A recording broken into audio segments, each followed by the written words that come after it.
人有高血压吗？应该没有。那他每年都体检吗？对，每年都体检，但没说有什么问题啊。他现在怎么样了？刚醒。哦，哎，什么问题啊？疲劳过度、脑供血不足、情绪起伏，这些都有可能。我建议还是留院观察一下。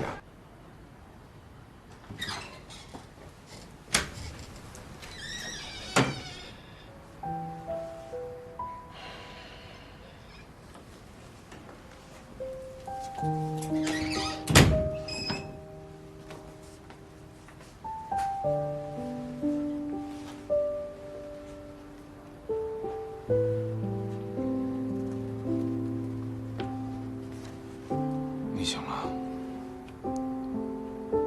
我不住院，听医生的呗，就1、2天。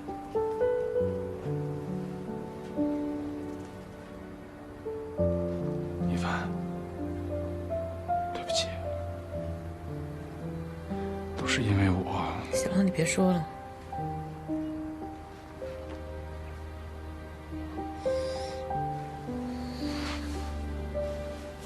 我包呢？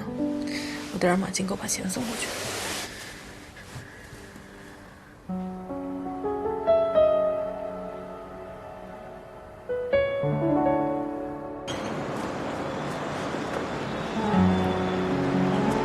哎，老婆，那个，我真是问过了，人派出所说呀，没有人捡到4路派出所。老婆，你别着急啊，好好躺着。你先告诉我，一共有多少钱呀？那袋子谁都没有打开过，谁知道有多少钱啊？那你就告诉我一个大概的数字。大概10几万吧，今天就得要。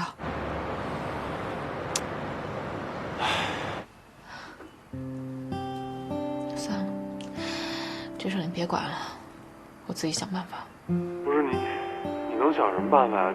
找你姐姐又。他帮的够多了。你放心，反正不是找你，你也管不着。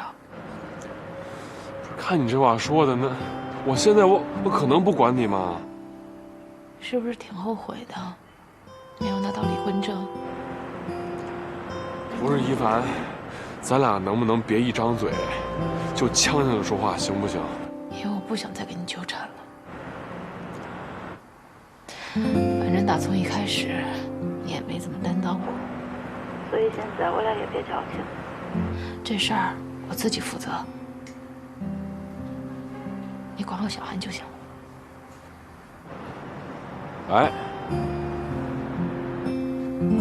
喝点吧，养好了身体才有力气去处理别的事情。怎么处理啊？我连丢了多少钱都不知道。肯定不下10万。别人瞎猜啊！你说你也是，非得这时候折腾。启明那边来电话了，要约你见面了。啊，那我打个电话告诉他。哎呀，算了，他们这么一闹，再加上瀚海公司弄出这么一出来，你说今天这例会你也参加不了。哎，没事儿，你别琢磨了啊，好好养病。怎么办呀？哎，行了行了，那个黄老大会处理的，那钱的事儿你不用担心，我们想办法啊。怎么想办法？这么多钱上哪儿弄去啊？我卡里啊还有定期，一会儿去解冻一下，10万肯定有的。那个，我吧这些年存了点私房钱，大概能有15万左右，肯定够了。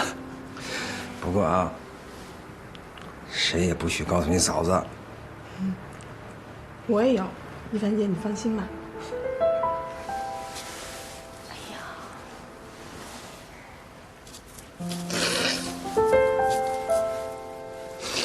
谢谢你们。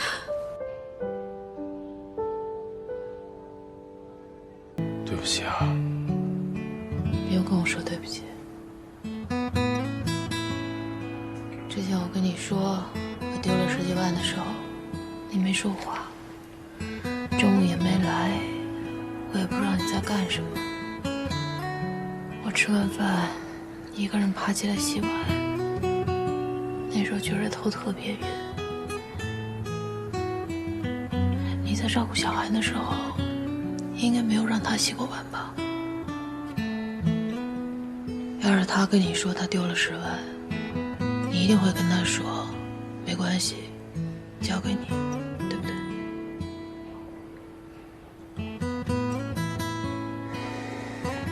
没事儿，我知道你已经尽力了。反正明天我就要出院了，你也不用照顾我，去照顾小韩去吧。你要在这儿啊，我也好不了。我也不想再晕倒在大街上了。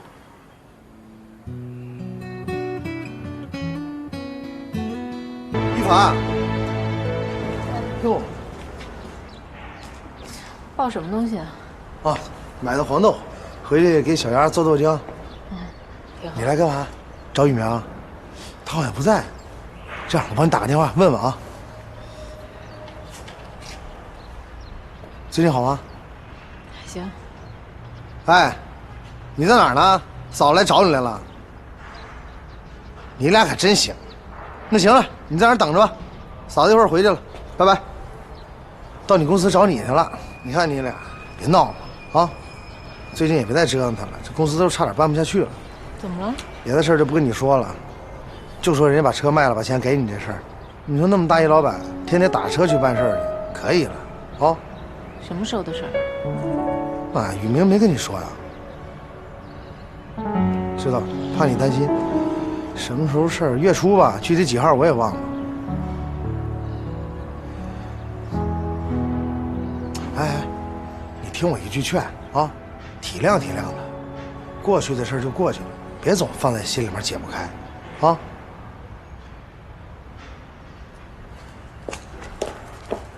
你见面好好说。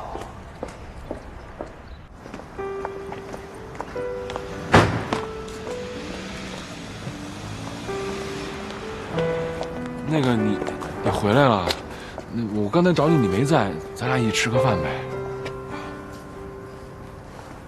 啊，就是我想跟你说，我刚刚谈了一个项目，签下来了，然后公司有方向了。杨小宝不是说公司办不下去了吗？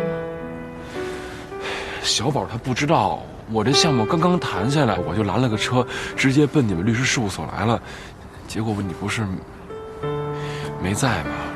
其实我在来的路上的时候，我就一直在想，我想这话怎么跟你说，就是其实刚开始接触这个项目的时候，我就想跟你说来着。你看啊，宇凡科技，这是咱俩一起建立起来的公司，磕磕绊绊到现在了，你是我唯一一个想过来分享的人。还有一凡，我不管你现在是怎么想的啊，我只告诉你一下我的答案，我不同意，我不能离开你。还有，如果你非要那什么，要不你打我一顿。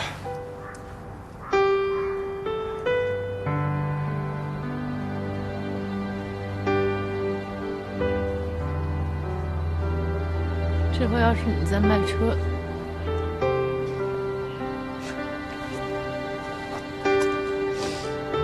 你要说早一点，我一定会感动到哭。但是现在呢，你也别演戏了。我做律师这么久，打过那么多离婚官司，狗血的事儿也见得不是1次2次了。我也没想到今天会落到我头上。你也不用挖空心思转移了。那天没有离婚，是不是因为没有准备好？现在准备好了吗？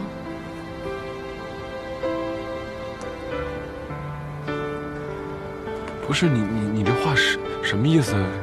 转移什么呀？谁跟谁狗血了？你这话什么意思？那我去你公司找你。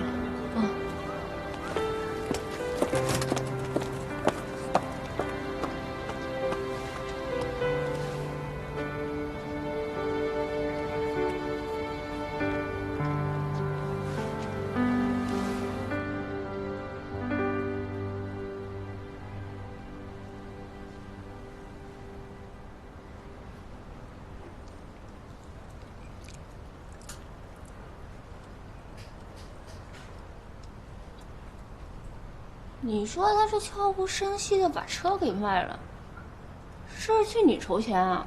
那就把钱拿出来呀。他也知道我是借你们的，为什么不把钱拿出来替我还了呀？也是啊，难道是他欠别人钱了，着急还？像是在转移财产。打那么多离婚官司，以前客户头上的戏码，这回全落自己头上了。哼，那他这回来找你干嘛呀？演戏呗，拖着不离婚呢。现在公司也有了起色了，作为婚后财产，总得打算一下吧。你这也太律师思维了。是我以前的思维太幼稚了，我还傻不拉几跑去找他，找什么呀？还我生命里面走过一段，我不会再抱有幻想了。他要是对前面的离婚协议不满意，就让他改，改好了我签字就行了。凭什么呀？你是不是傻呀？即使你不在乎，但你爸还有你姐那边的钱不是钱啊？咱们这一行就是要为顾客争取最大的利益，怎么到自己身上就不会了？对啊，凭什么呀？我爸跟我姐给到公司的钱算作入股，比例我已经算好了，不算高。不是这什么意思啊？以前我觉得说的不清楚，但现在我觉得还是说清楚一点比较好。怎么了？不想签啊？签是能签，可是为什么突然间你让我签这个？你要愿意签就签，你要不愿意签就聊聊还款的事儿。我昨天晚上跟你说的时候吧，我就没太明白。不用装不明白了吧？要么你说的那些都是假的？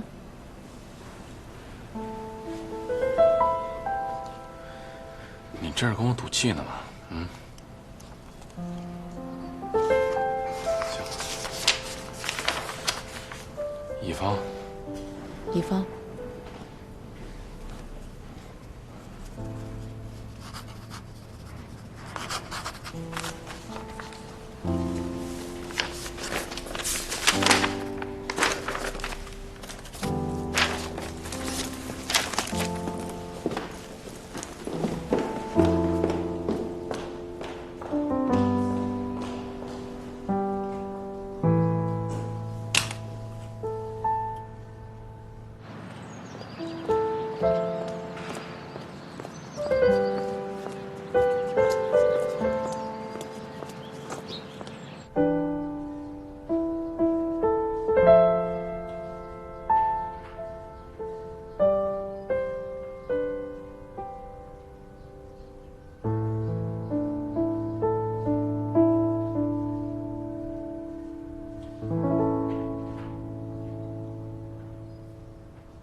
已经调整的差不多了，谁知道他们又……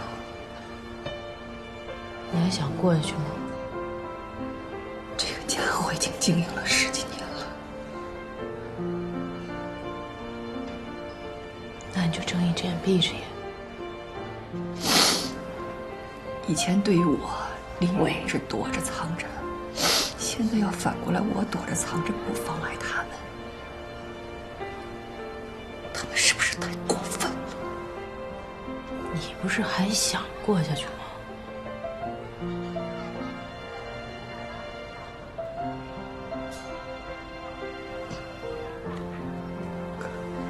我真的快要疯了，我不知道我还要忍到什么时候。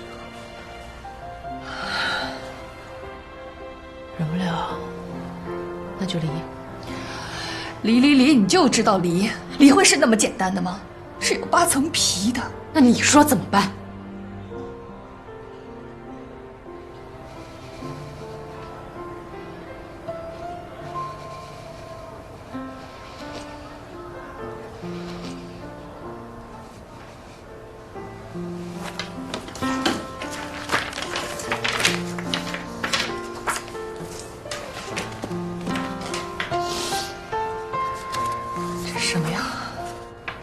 恭喜你，正式入股王宇明公司。什么意思？离婚大战啊？姐之前跟你说的话都白说了，你怎么这么固执啊？啊！拿着吧，王宇明都签字了。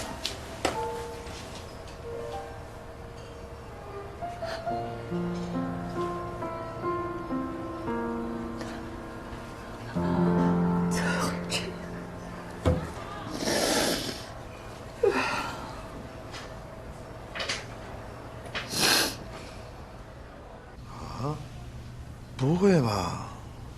我以为一凡那天来找你，你们俩和好了呢。和什么好呀？过来找我签了份合同，要用他爸跟他姐之前给我开公司那钱呢，算是入股。不是吧？他那天找你时候挺高兴的呀。我就觉着呢，他已经做好决定了。不可能，你别那么想啊！一凡不是那种人。你想想啊，他要跟你离婚，他还得想好了分你多少财产，占你公司多少股份。不可能，他说离就离了，还让你签字。哎，你说，你和小韩那事儿让他一点安全感都没有。他如果想回来，他是不是自己得找个台阶啊？你等着吧，我估计他那份啊，他也得让你签字。这女人呐，在情感上没有把握的时候啊，就会装作在物质上要有所需求。我估计，这也是一凡自我调整的吧。你要这么说的话，我觉得他可能也看不出来。你看你那样，股份可是让拿走一半了啊，你还能高兴得起来？我就告诉你，那天你没跟我一起回来，我就知道你肯定去找一凡了。正好一凡也来找你，我听说你在他们公司楼下的时候，我特别为你们高兴，你知道为什么吗？这就证明你心里面有一凡，一凡心里面有你，你俩根本就分不开，别乱想。是，道理是那么个道理，可你说，小韩那边我也不可能不管吧？谁让你不管了？管有管的办法，你以什么心态去管，以什么身份去管？你原来管，怕这个知道，怕那个知道，你现在就以一个朋友的身份去管，管多管少无所谓，但是你态度得明确了，这样小韩和一凡也都明白了，明白了吗？哎，我发现你管我的事儿都挺明白的，怎么到你自己那儿也什么都不明白呢？别老说我了啊！管那么多我事干嘛？去，把这永恒医院这事儿给我处理了。我告诉你，家和万事兴，这家庭要和睦了，工作上的事儿根本就不是问题。你自己好好想想。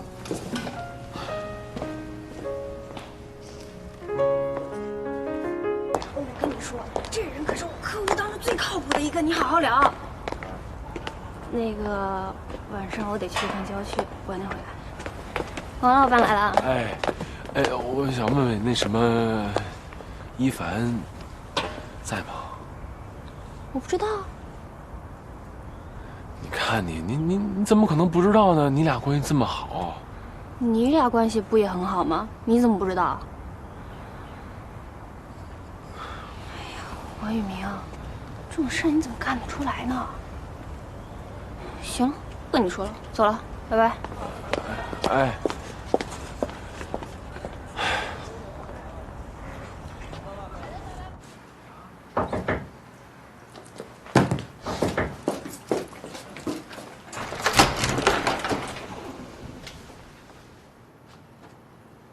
你来干嘛？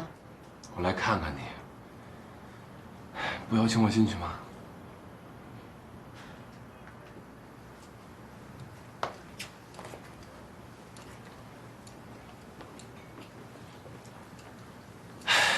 行啊，给自己收拾的挺舒服，怪不得不想回家呢。说吧，找我什么事？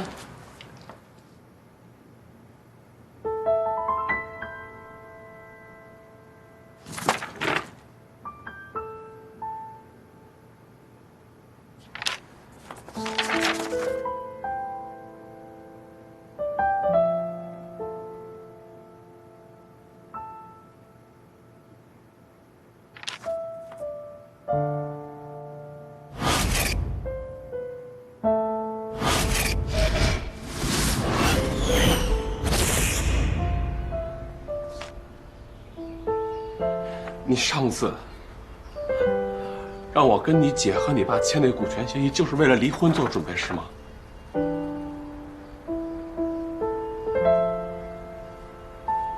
你开公司，我给你的那一部分钱，算是婚前财产，可以作为股份，也可以作为借贷。婚后财产，你可以去查我的工资单，大部分也都入了你公司了。所以早就开始做准备了，是吗？我丢的钱算是我们婚后的共同债务，我们一人一半。你爸爸抵押房产跟我们财产分割没有关系。小宝跟我说你打算回来了，我还信了。我忘了你们律师最擅长做这一套了，是吧？好，你现在准备好了？好了。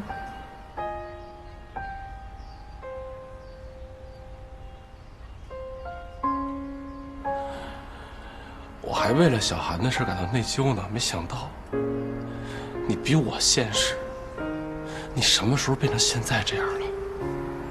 不是我什么时候变成这样了，是现在的你，只配这样的我。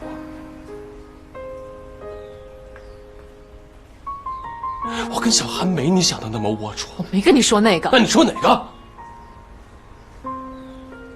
王宇明，你别装了，真的，我都知道了。你知道什么了？你知道什么了？我在医院躺一天，所有的人都在忙前忙后给我想办法。你干嘛去了？卖车，转移财产。我在病床上躺一天，连午饭都是人马竞给我送的。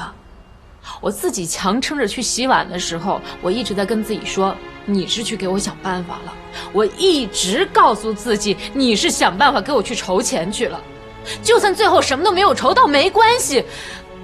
黄宇明，你至于吗？你用得着那么着急吗？非得让我在躺在病床上的时候你这么去做吗？你就那么怕摊上我这么摊子事儿吗？你是不是就想好了自己把事情全部都处理好了，然后再来跟我离婚啊？连人家马竞他都把自己所有的钱全都给我了，你还说我现实？哎，你不现实啊！那天你到我们公司去找我，你知道我为什么不在吗？我跟瀚海谈好了，我独立接手的第一个经纪案，成交的价格连启明都特别惊讶。我签下合同的时候，我第一个想到的就是来找你。就算你跟人小韩，你也是我想分享的人。让我屁颠儿屁颠儿的跑去找你，可结果呢？你卖车了。卖了那么久我都不知道，现在你还说我现实。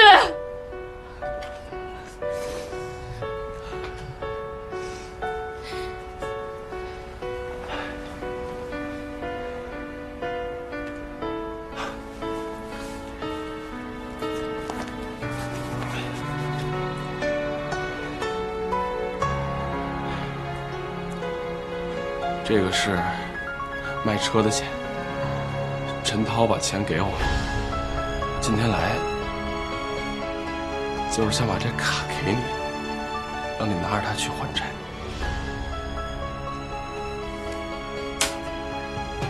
他的钱，他老婆拿去理财了，今天才到账。之前没弄清楚情况，就稀里糊涂的去办交易了。对了，还有之前跟你说那些话，每一句都是真的。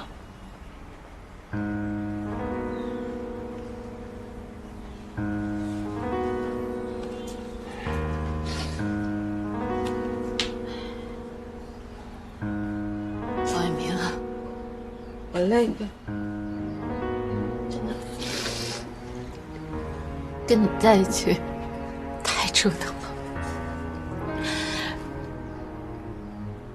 以前是因为钱，因为小韩，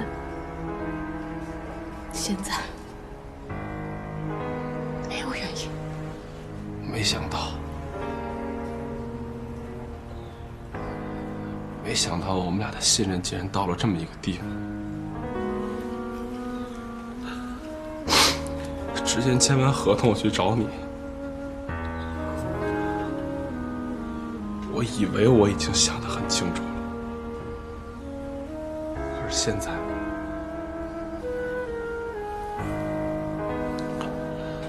我跟你一样迷茫。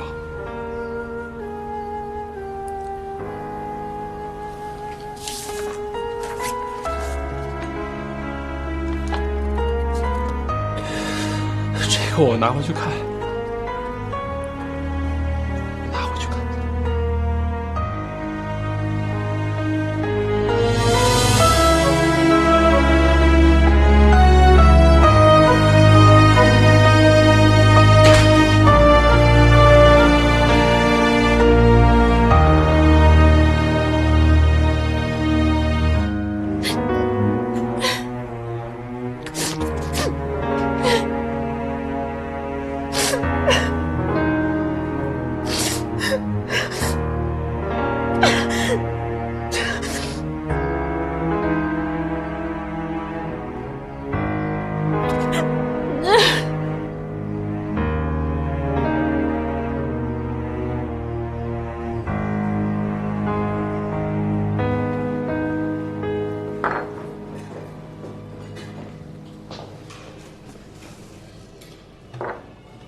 什么事儿啊？这么晚叫我出来？喝两杯。我不能喝，我是趁着小孩睡着了偷着跑出来的。你就快说吧，什么事儿？赶紧说呀！我就想问问你啊，你真的了解一凡吗？你这话问的，我们俩那么多年朋友，当然了解了。你不了解呀？你不是跟我说？他是对我们的婚姻没信心吗？你让我给他信心是吧？我找他去了，你猜怎么着？他把离婚协议书给我准备好了，上面什么财产分割问题、债务问题写都倍儿清楚。哦，对了，还有，之前他让我跟他姐和他爸签那个股权协议，他就想好了要离婚了。你说啊，他把他对客户那赤裸的那套全用我们俩身上了。你说他会不会外面有人了呀？他，哥，这个时候别乱想，这肯定不可能。协议的事儿咱先不说啊，就说他外面有人这个事儿，我打保票他不可能，因为我知道一凡他不会那么容易喜欢上人。你就说认识你之前6年，他没看上一个人。那我想不明白了，我为什么就现在我不认识他了呢？啊，婚姻生活方面我也是个菜鸟，但是我知道。夫妻之间啊，都是吵吵闹闹、磕磕碰碰过来的。你说我和小丫不就是这样吗？但现在过得挺好的呀。你说你不认识人家了，你这有点赌气啊。你想想，你当时追着人家的时候，那人所有的优点不都在你眼睛里吗？你现在一点都看不着了，不认识人家了，怎么可能呢？你们俩之间就是有误会，肯定有什么事儿啊没沟通好，把这误会解决就好。再说了，你俩现在非得离婚不可啊？到了那地步了吗？好像有到，但是听你们说完吧，好像也没到这一步。就是嘛。你自己看看，你这是什么？你当时为什么选择带上他？那是有承诺的，老爷们儿结了婚，你就得负责任、担当，不能离婚。不是我说要离的，他提出来的你也不准同意。他都把离婚协议书给我写好了，就是不准离。我跟你说不明白。你要跟我说不明白，你这样，你打电话问问你姐夫，他是过来人。我打电话给他干嘛呀？你跟我说不清楚，你给他打个电话，没准他就把你说清楚了。你这什么意思呢？大晚上的，你能给你妹夫打电话，就不能给你姐夫打电话？你话痨吧你？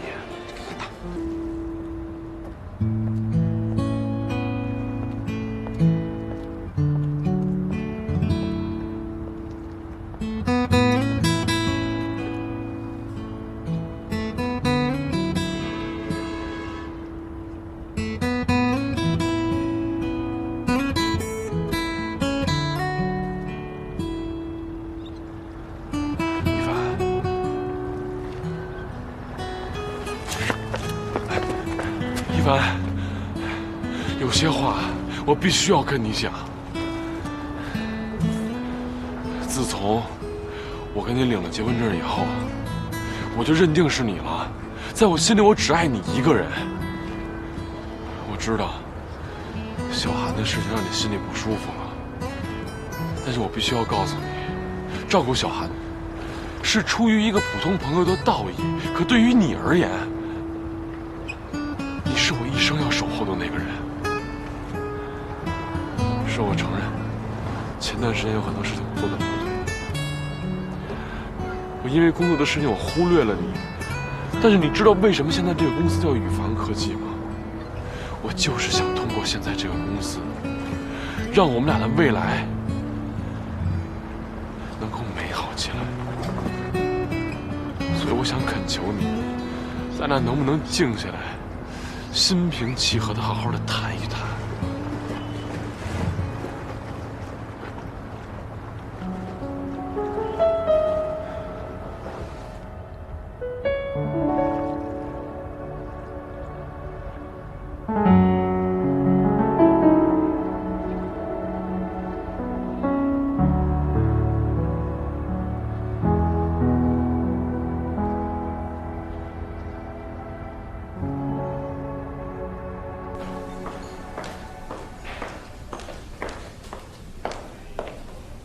爸，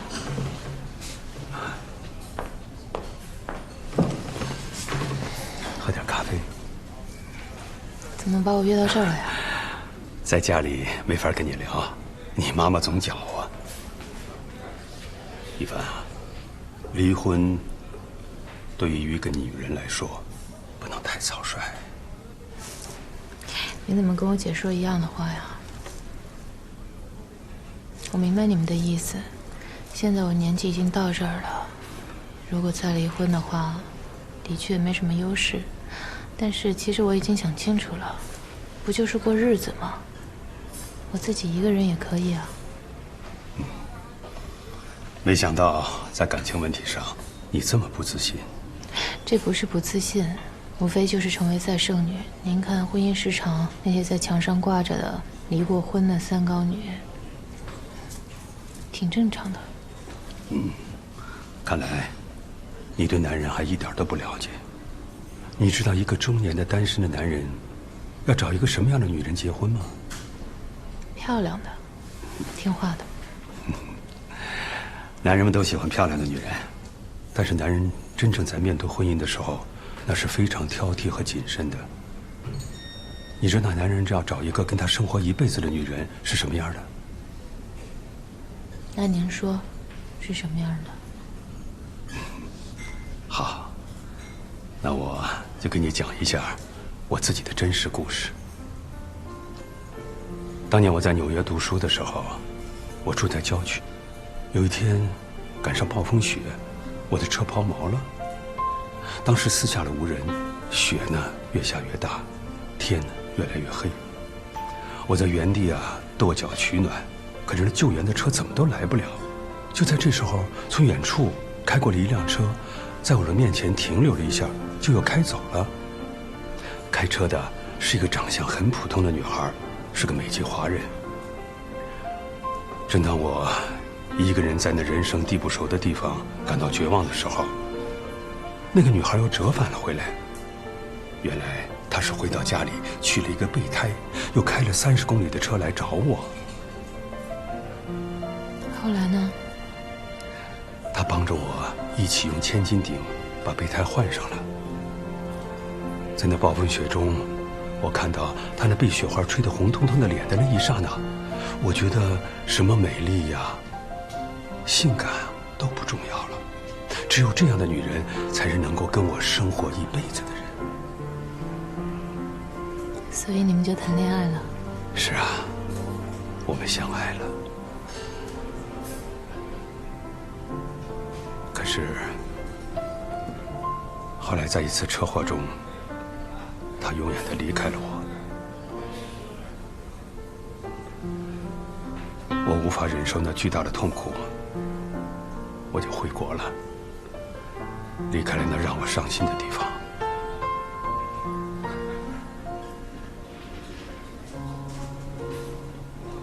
凡啊，男人们真正想要寻找的，是能够和他一起战胜生活困境的人。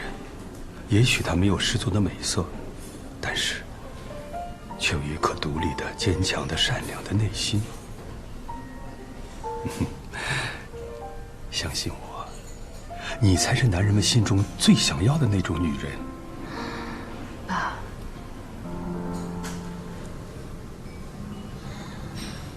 您放心吧，我们的事儿，我们自己会处理的。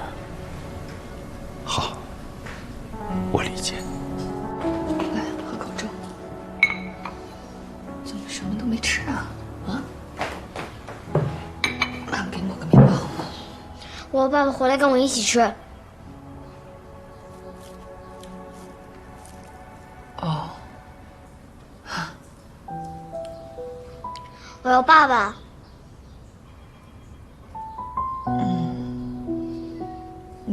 妈妈知道了。我要爸爸。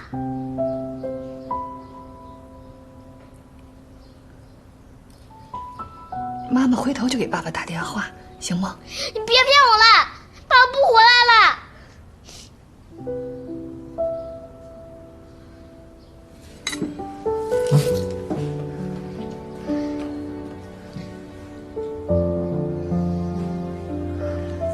对不起啊，宝贝，是妈妈不好，妈妈想办法好吗？你没办法了，你把爸爸弄丢了。不是，你给妈妈点时间，妈妈会想出办法来的。我恨你，是你把爸爸弄丢的。哎，小莫，你要去哪儿啊？啊，我要去找他。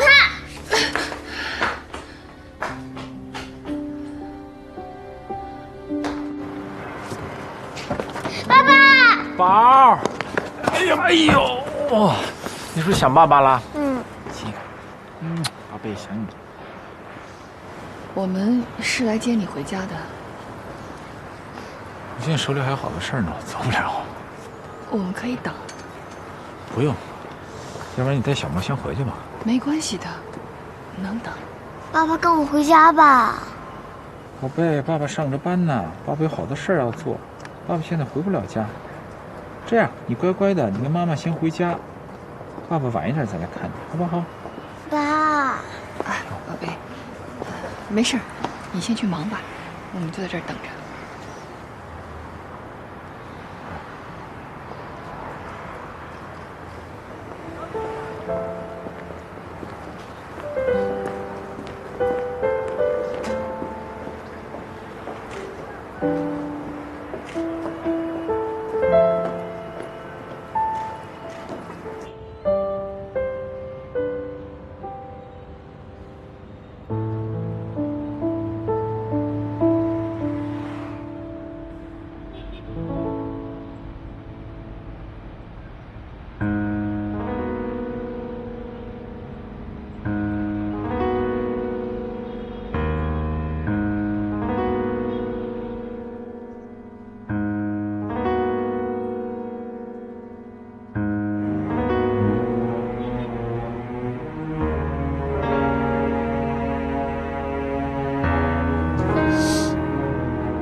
因为我给一帆打电话，他没接。我现在跟小莫正在林美的办公楼下呢。小莫一定要见到他爸爸，怎么都不回家。我没招了，因为……先别着急，别着急，哦，马上过来啊。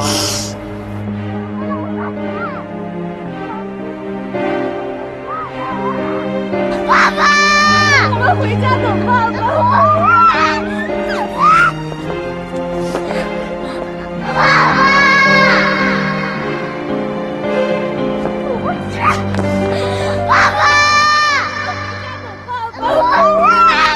走，妈妈回家，妈妈求你，妈妈求你了。喂，打个电话。今天挺晚的了，有事明天说吧。不是，你姐打电话，你为什么不接呀？怎么了？你姐带着小莫跑到你姐夫那公司楼下去，小莫不肯走。姐，哎呦，干嘛？小莫，干嘛？小莫，回家行吗？好不好？赶紧带他上车。回家行吗？来，起来，听话，走。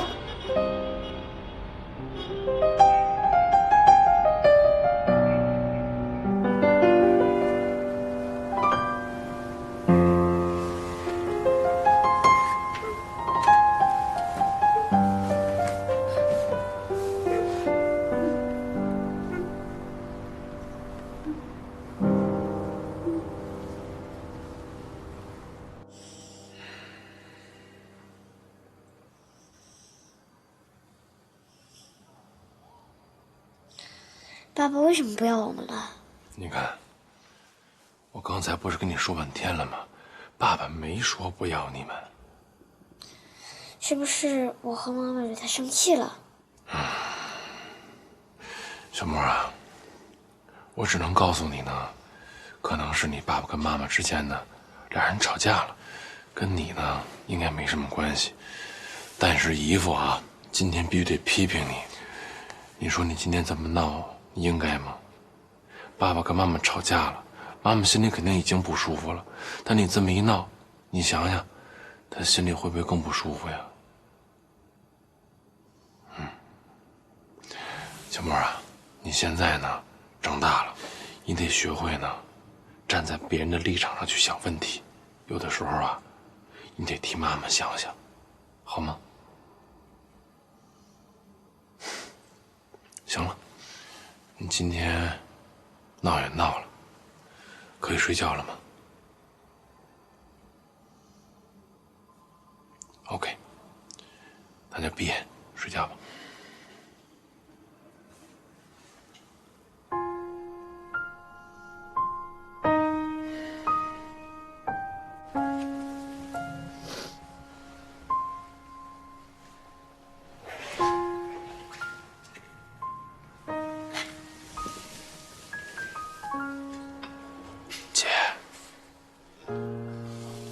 小莫已经睡了。那个姐夫什么时候走的呀？有几天。你能不这样吗？我告诉你，你越这样，他就越看不起你。你干嘛去找他呀？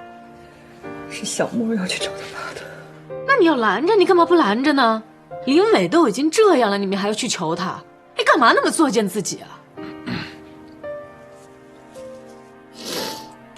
我想把他放下，可这个家里到处都是他的影子，哪哪都有他。出了这个门，不管去到哪儿，都会想起来我们曾经一块儿去过。就算是他背叛我，我有的时候都能把这个背叛给忘了。我不想离婚，小莫太可怜，所以你就连自己的底线都没了，无底线的原谅，你觉得这样妥协有用吗？他回来了吗？哦，就算他回来，你觉得这问题能解决吗？就算是解决不了，我也认了，只要他能回来。我不想离婚，我想要这个家。你刚才不都已经听见了吗？小莫说他恨我。那个姐，我觉得孩子说这话，你得正确的理解。他心里也有积怨，你得让他发泄出来。他要是不发泄出来，那孩子憋在心里头也会憋坏了的。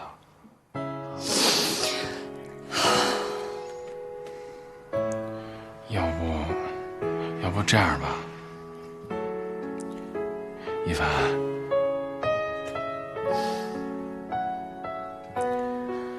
那什么，要不今天晚上你就在这儿留着，好好陪陪姐，我先回去，然后明天早上呢，我过来再接小莫上学。明天你们就好好的休息休息，啊。谢谢你啊，玉明。没事，姐，这我应该的。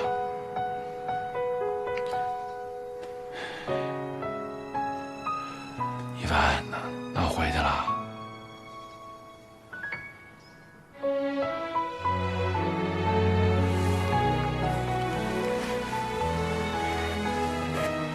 姐，那你们别太晚。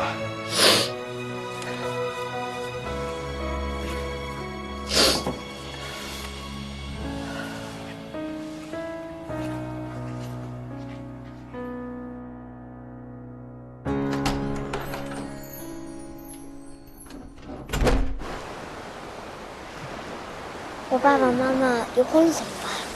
他们不会离婚的，他们永远都会是你的爸爸和妈妈。小莫，那天在你爸爸公司楼下，你去闹，然后你说你恨妈妈，你是真的恨她吗？妈妈伤心了。你这样说，妈妈会很难过的。你有考虑过她的感受吗？你现在已经快10岁了，在我们的成长过程当中，我们就是要学着，慢慢的学会理解对方。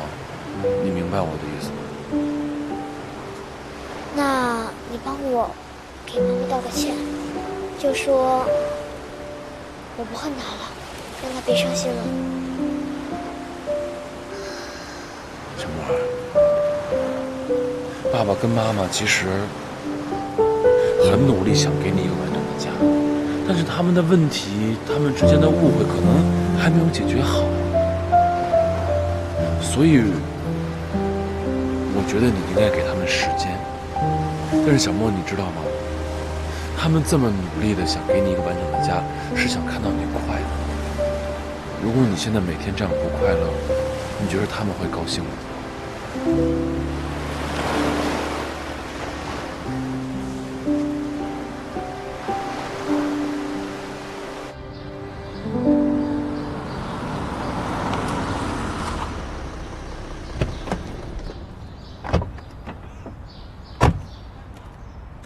进去吧。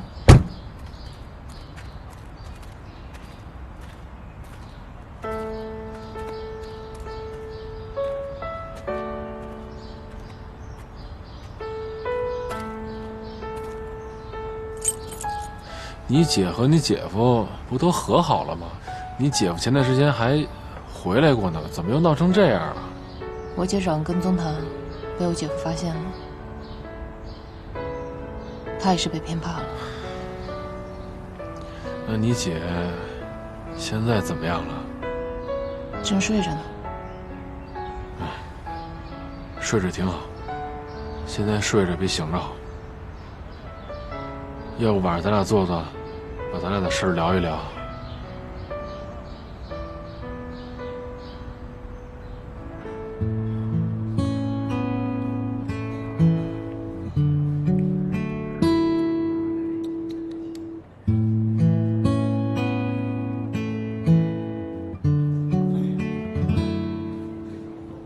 你把我叫到这儿来，就是要看你喝醉的。我带你上这儿来，是想让你看看这舞台啊，问问你还记不记得了？记得怎么能不记得呢？心情越不好，记得越清楚。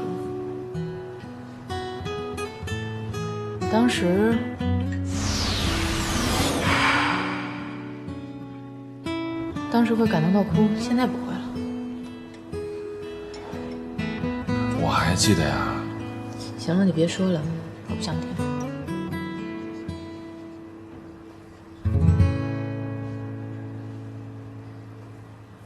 想好了吗？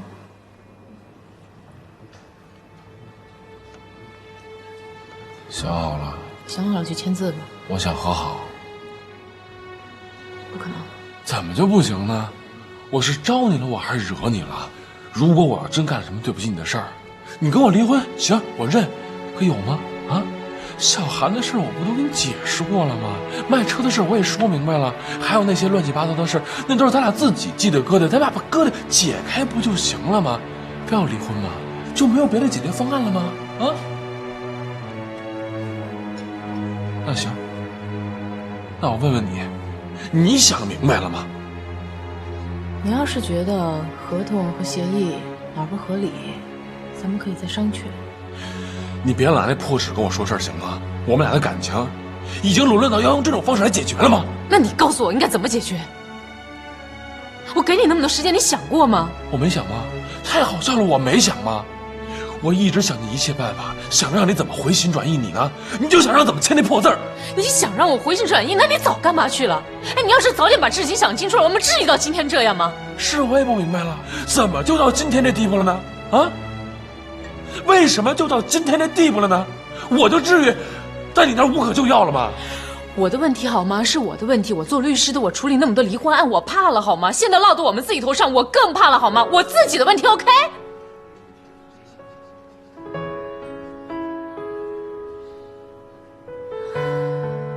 你能不能不这样？冷静点行吗？你现在这态度只能让我们俩变得越来越僵，怎么就不能好好的沟通呢？我也不想跟你吵。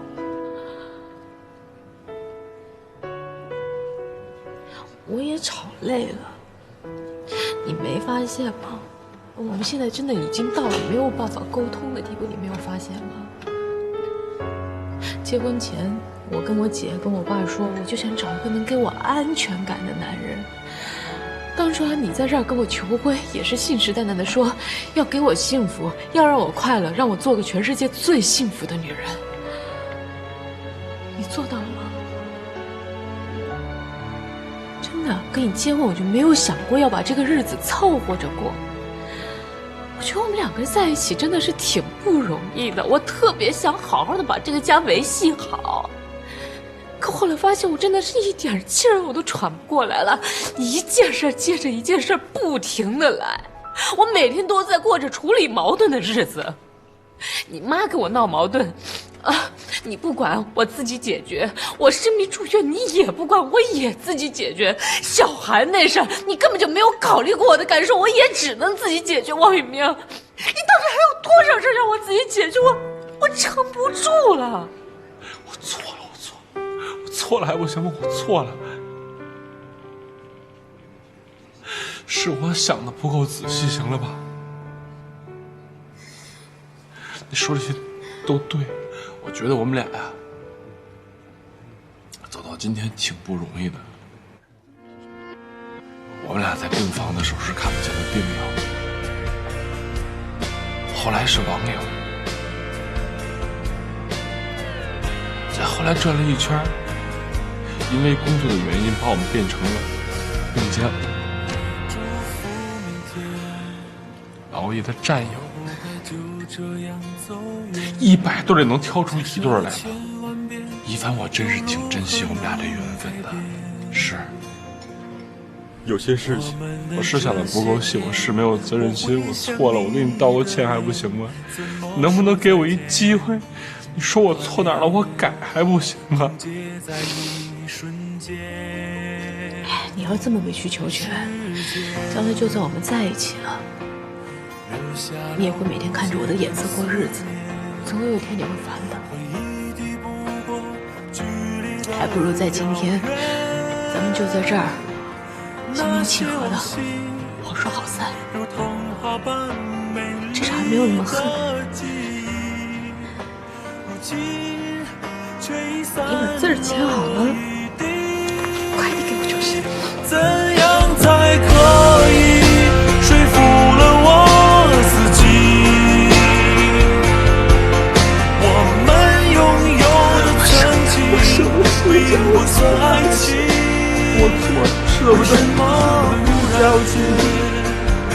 不想写那个字，我错了，你说什么我都该我。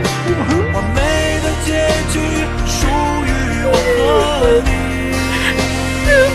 怎样才可以说服了我自己，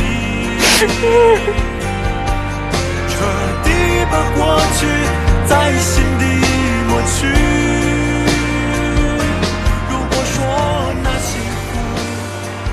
这就算是和好了。反正就他抱我那会儿，什么过去啊，讲小韩呢，以前经历的那些事儿啊，就都不重要，都消失了。那会儿我就想跟他在一块儿，不知道。我跟他说，我再考虑3天。谢谢李奶奶。瘦了。前段时间太忙了，都没过来看您。最近您去考分中心看过林芬姐了吗？看了，还那样。李奶奶，您恨何风吗？不恨，他们俩没事儿，是一个巴掌拍不响的。小芬也有问题，她是太倔太要强了，这点你们俩倒有点像啊。何风那儿一有个风吹草动吧，他就又吵又闹的，动不动就带着个孩子离家出走。还得何风陪着个笑脸呐，过去把他给哄回来，大大小小的折腾就没完没了，最后把自己折腾成那样。不过您这么评价何风，我还真没想到。小芬那儿啊，我是一个劲儿的劝呐，可她就是听不进去。女人呐，嫁不出去难受，嫁出去了吧，不是这儿不好，就是那儿不合适。你说这世上哪有这么事事如意的婚姻呢？这就是事实，你必须得接受啊。说这真正的婚姻呢，就是从接受开始，然后才是解决问题的方式。有很多问题，它其实并不是问题呀，而是解决问题的方式成了问题。有句话，我跟小芬说了很多遍，她都听不进去。你想听听吗？好啊。别要强。真正的强是柔软，只有柔软才能包容自己，包容他人，才有对生活的韧劲儿。表面的强硬啊，只能让人觉得你咄咄逼人，不能真正的解决问题。再告诉你一个诀窍啊，这男人呢，他就是一棵植物，哪儿的太阳好，哪儿温暖，他就到哪儿生长。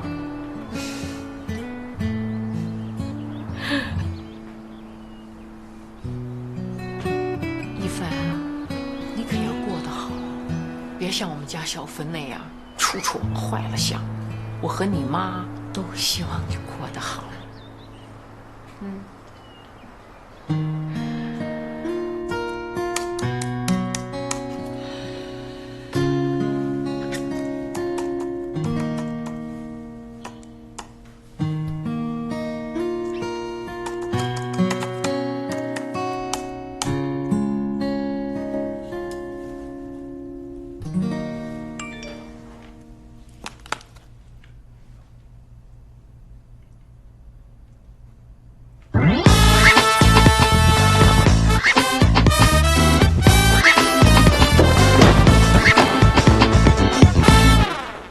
我这单身公仆的使命啊，是终于完成了。辛苦了，亲，我会给你打赏的。